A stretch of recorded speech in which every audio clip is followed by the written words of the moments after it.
Good morning, Beverly-Hanks family. Happy Monday to you. Welcome to today's segment of Coffee with Neal. I hope that everyone got out and enjoyed some of the beautiful weather we had this weekend. This is a little special segment of Coffee with Neal. I want to talk to you a little bit about some of the world events we've all been watching closely over the last couple of weeks. First of all, I want to encourage everyone to join me in praying for Ukraine and candidly all of Europe as they're going through this very difficult time. First and foremost, what's really important is the people and the loss of life that we're seeing across the pond and across the world. At the same time, a lot of folks are concerned about what may happen here in the United States. How will it affect our economy and the real estate industry? So toward that end, I'm sure you're receiving a lot of questions, as am I. I just want to share a couple of thoughts with you this morning. As it relates to the real estate industry, let me offer a couple of thoughts that have been crossing my mind in recent days as I watch the world news. In times of economic uncertainty, volatile markets, etc., history has shown that people consider real estate a very safe investment. So oftentimes when we experience times like these, where we're seeing economic uncertainty, volatility in the stock markets, people will continue to invest and purchase real estate because they see it as a safe investment. Secondly, one of the things that we've experienced over the last couple of years of the pandemic has been that trends that were already in place, people flocking to the Carolinas, Western North Carolina in particular, have accelerated due to our high quality of life, the safety of our region, the outdoor recreation that we have here. I believe that those trends are in place and will continue, even during economic uncertainty that we're experiencing today. Thirdly, you know that we've been talking quite a bit about the fact that the Federal Reserve has predicted that rates would rise in each of the quarters of 2022. And there's already discussion with what's taking place now worldwide that those increases may not be as significant, could possibly halt. So interest rates may not rise as much as we were originally thinking that they would this year. While all of those things that I just mentioned are positive for the real estate industry, the other thing I think we should think about is this. In times of economic uncertainty, one of the first things to slow is discretionary spending.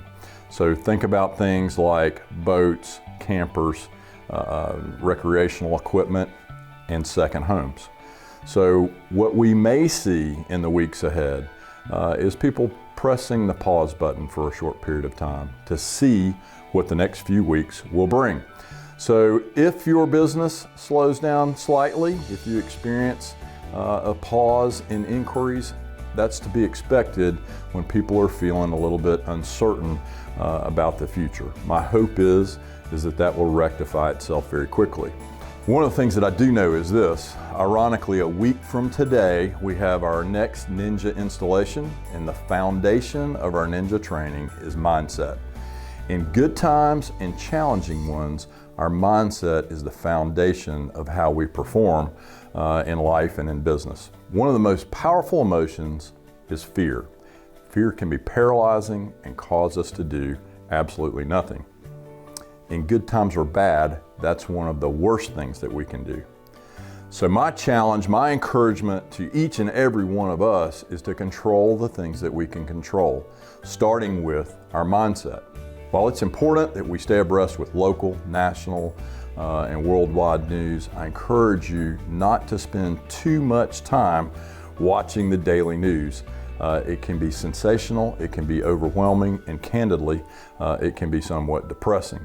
So while it's important to stay abreast, it's also important not to get consumed with watching the news all day long. As we talk about controlling those things that we can control, the next thing that comes to mind is obviously our actions. It's important that we continue to do those things that keep us healthy and productive. One of the things that we've talked about in recent weeks are tips and strategies to build listing inventory going into the spring selling season. Let's not lose focus on our daily activities that keep us healthy and productive. My last thought as it relates specifically to the real estate industry is that I believe many people have been sitting on the sidelines watching this wave of appreciation and wondering when's the right time to sell their home. It's possible that some folks may decide that now's a good time to do so. So if we'll stay in flow with people in our sphere of influence, with people in our database, if we'll use the tips, strategies, tactics that we've been talking about in weekly sales meetings, I'm confident that we can build inventory going into the spring selling season. As we're all deeply concerned about what's taking place in Ukraine and across Europe, what's important is that we control those things that we can control. I'm confident that if we do so, we'll remain healthy and productive and have another banner year in 2022. That's all I've got for today. Thanks for joining me for this segment of Coffee with Neal. Have a great week. I'll see you next time.